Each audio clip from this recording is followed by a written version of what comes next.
Hello दोस्तों, आप सभी को प्रभु यीशु मसीह के नाम में जय मसीह की। परमेश्वर के नाम की स्तुति हो, परमेश्वर के नाम की महिमा हो। एक बार फिर से मैं आप सभी का स्वागत करती हूँ मेरे एक और नए वीडियो में। दोस्तों, आज के इस वीडियो में हम 5 ऐसी बाइबल की आयतों को देखने वाले हैं जिनके द्वारा आपकी पूरी लाइफ जो है पूरी रीति से बदल जाएगी। अगर आप भी इन बाइबल के वचनों को पढ़ेंगे, समझेंगे और इस पर चलने की कोशिश करेंगे तो आपके जीवन में बहुत ही ज़्यादा प्रभावशाली कार्य आपको होते हुए दिखाई देंगे।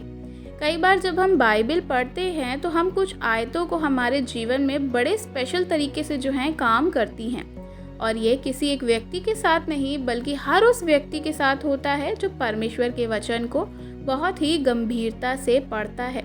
तो चलिए हम इस वीडियो में आज सीखने वाले हैं 5 स्पेशल बाइबल की आयतों को जो लोगों के जीवन में बहुत ही ज़्यादा प्रभावशाली हैं। तो दोस्तों, पहली आयत जब हम पढ़ते हैं तो वहाँ पर हम इस प्रकार से पढ़ते हैं। दूसरा तिमुथियुस की किताब उसका 2 अध्याय और उसका 20 से 21 आयत में तो वहाँ पर इस प्रकार से लिखा है कि जब हम पढ़ते हैं कि बड़े घर में न केवल सोना चांदी के परखा काठ और मिट्टी के बर्तन भी होते हैं, कोई कोई आदर और कोई कोई अनादर के लिए। यदि कोई अपने आप को इनसे शुद्ध करेगा तो वह आदर का पात्र और पवित्र ठहरेगा और स्वामी के काम आएगा और हर एक भले काम के लिए तैयार होगा। तो चलिए एक उदाहरण से हम इसे समझते हैं कि मान लीजिए आपके घर में एक स्टील की प्लेट है और वहीं दूसरी तरफ स्पेशल, अच्छी, सुंदर दिखने वाली, आप कह सकते हैं महंगी वाली एक प्लेट है जिसकी लुक बहुत अच्छी है और उसकी कीमत भी बहुत ज़्यादा है। स्टील की प्लेट का जो यूज़ है वह हम डेली करते हैं, रोज़ाना के कार्यों में करते हैं, लेकिन जब घर में कोई बहुत ही ख़ास मेहमान आते हैं या गेस्ट आते हैं तो उस ख़ास मेहमान के लिए हम वो स्टील की प्लेट का यूज़ नहीं करते हैं बल्कि एक स्पेशल प्लेट यानी महंगी बर्तन प्लेट का हम यूज़ करते हैं, और उस महंगी प्लेट को हम निकाल करके क्या करते हैं, उनके सामने इस्तेमाल करते हैं। तो हर एक का एक अलग अलग उद्देश्य है। स्टील की प्लेट का उद्देश्य है कि वह उसमें हम रोज़ खाने को खाते हैं या वो रोज़ में यूज़ होती है, लेकिन जो स्पेशल प्लेट है वे क्या है, वह किसी स्पेशल चीज़ के लिए ही इस्तेमाल की जाती है। तो अब इन दोनों प्लेट्स में ज़रूरी है कि इन दोनों प्लेट का एक अलग अलग उद्देश्य है, एक अलग उद्देश्य के साथ इन्हें रखा गया है।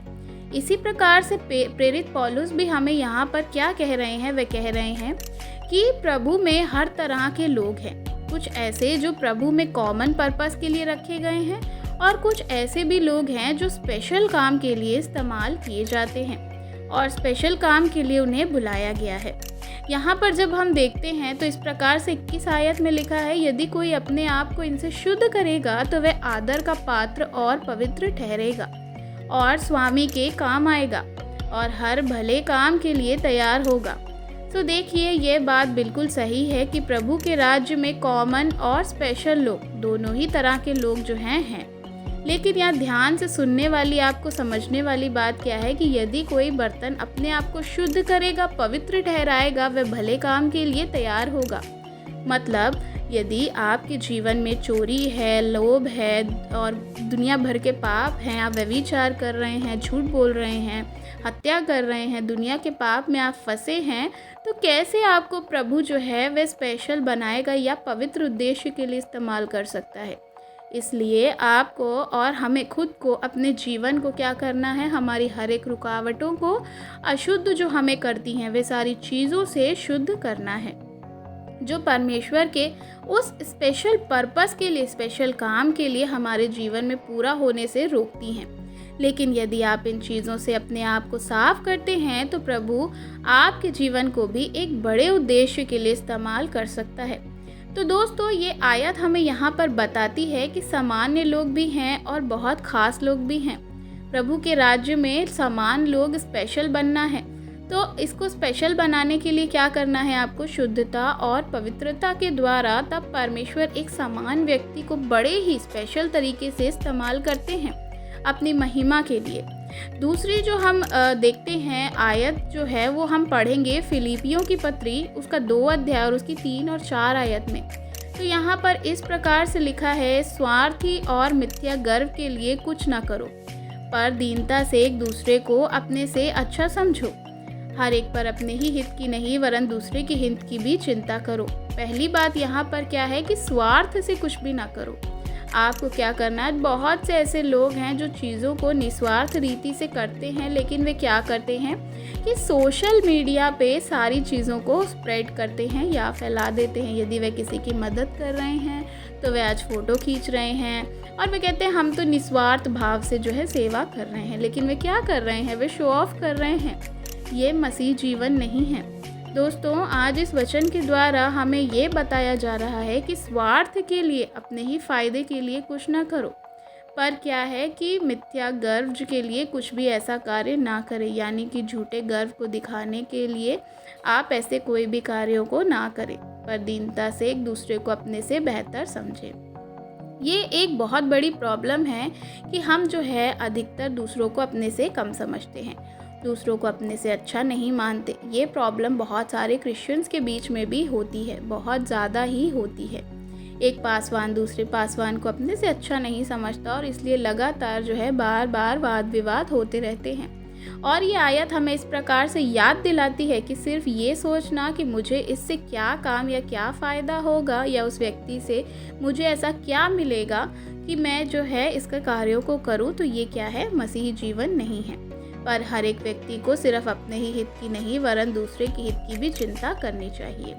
तो जब हम यहाँ पे पढ़ते हैं तो यहाँ पे इसी प्रकार से ये आयत हमें बताती है कि दूसरे व्यक्ति भी हमसे बढ़कर और सिर्फ अपने बारे में ही ना सोचें, लेकिन जो हमारे साथ दूसरे लोग हैं हमें उनके बारे में भी क्या करनी है, चिंता करनी है। तो तीसरी जो हमारी आयत है, जब हम उसको पढ़ते हैं तो वहाँ पे इस प्रकार से लिखा है, अब जो ऐसी सामर्थ्य है कि हमारी विनती और समझ से कहीं अधिक काम कर सकता है, उस सामर्थ्य के अनुसार जो हम में कार्य करता है, तो क्या करना है कि हमें एक ऐसे परमेश्वर की उपासना हम करते हैं जो हमारी प्रार्थना और हमारी समझ से बहुत ही ज़्यादा बढ़कर काम कर सकता है।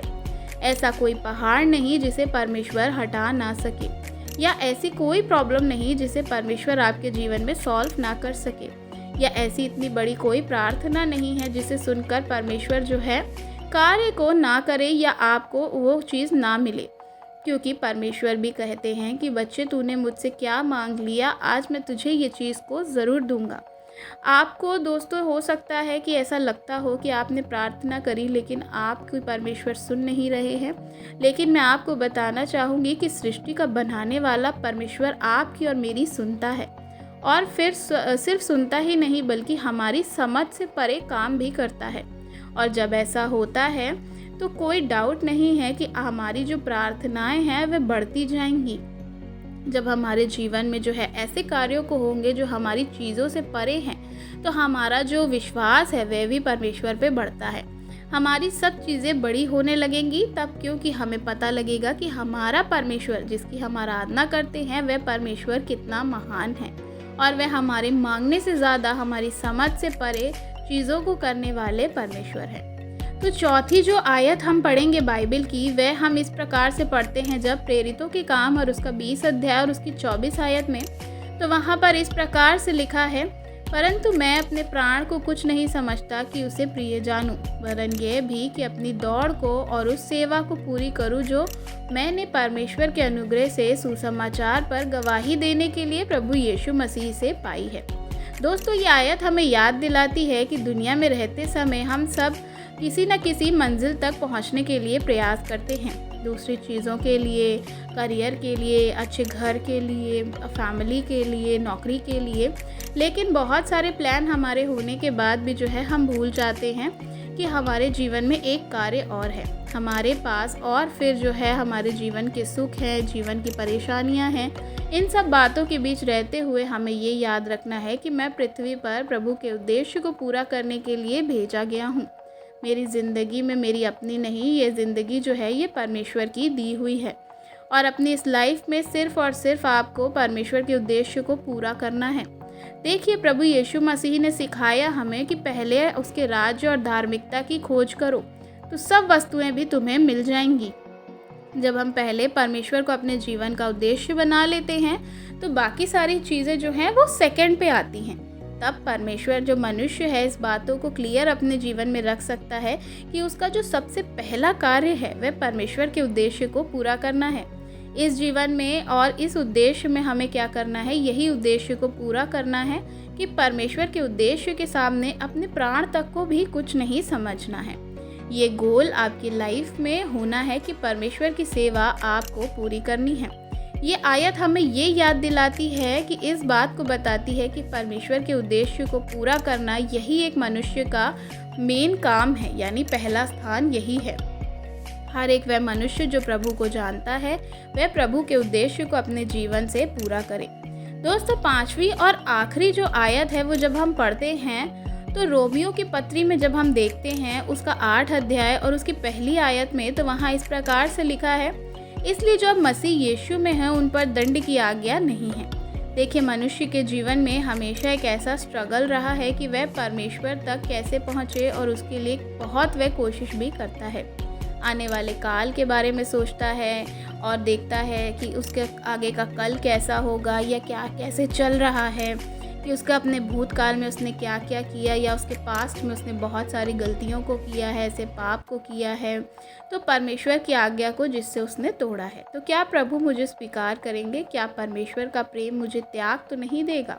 आपके पापों की वजह से नाश तो आप नहीं हो जाएंगे। तो ये आयत जो है हमें ये याद दिलाती है कि अब जो प्रभु यीशु मसीह के नाम पर विश्वास करते हैं उन पर दंड की आज्ञा नहीं है, बल्कि वह परमेश्वर की संतान ठहर चुके हैं और अब उन पर श्राप के दंड के वह भागीदार नहीं हैं।